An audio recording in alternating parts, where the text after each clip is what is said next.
Side of the Mountain by Craighead, George. Chapter 8. What I did about the first man who was after me. At the edge of the meadow, I sensed all was not well at camp. How I knew there was a human being there was not clear to me then. I can only say that after living so long with the birds and animals, the movement of a human is like the difference between the explosion of a cap pistol and a cannon. I wormed toward camp. When I could see the man I felt to be there, I stopped and looked. He was wearing a forester's uniform.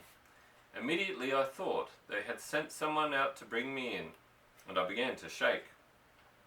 Then I realized that I didn't have to go back to meet the man at all. I was perfectly free and capable of settling down anywhere.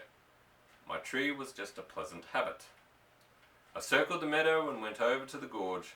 On the way I checked a trap. It was a deadfall, a figure 4 under a big rock. The rock was down, and food was rabbit. I picked a comfortable place just below the rim of the gorge where I could pop up every now and then and watch my tree. Here I dressed down the rabbit and fed Frightful some of the more savoury bites from a young falcon's point of view. The liver, the heart, the brain, she ate in gulps. As I watched her swallow, I sensed a great pleasure. It is hard to explain my feelings at that moment. It seemed marvellous to see life pump through that strange little body of feathers, wordless noises, milk eyes, much as life pumped through me. The food put the bird to sleep. I watched her eyelids close from the bottom up, and her head quiver. The fuzzy body rocked, the tail spread to steady it, and the little duck hawk almost sighed as she sank into the leaves, sleeping. I had lots of time. I was going to wait for the man to leave, so I stared at my bird, the beautiful details of the new feathers, the fern-like lashes along the lids, the saucy bristles at the base of the beak. Pleasant hours passed. Frightful would awaken.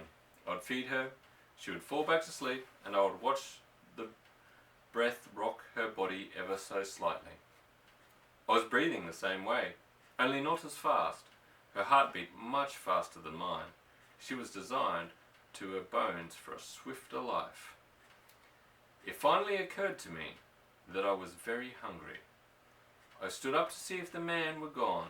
He was yawning and pacing. The sun was slanting on him now, and I could see him quite well. He was a firewarden.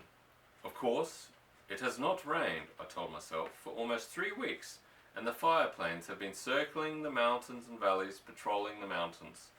Apparently the smoke from my fire was spotted, and a man was sent to check it.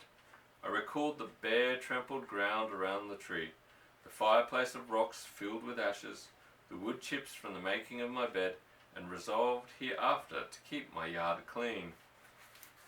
So I made rabbit soup in a tin can I found at the bottom of the gorge. I seasoned it with wild garlic and jack-in-the-pulpit roots.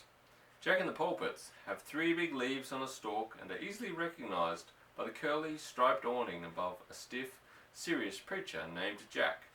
The jack-in-the-pulpit root, or corm, tastes and looks like potato. It should never be eaten raw. The fire I made was only of the driest wood, and I made it right at the water's edge. I didn't want a smoky fire on this particular evening. After supper I made a bowl of bread and stretched out with Frightful beside me.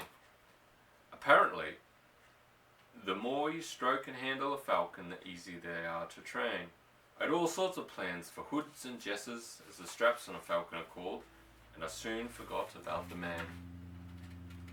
Stretched on the boughs, I listened to the wood peewees call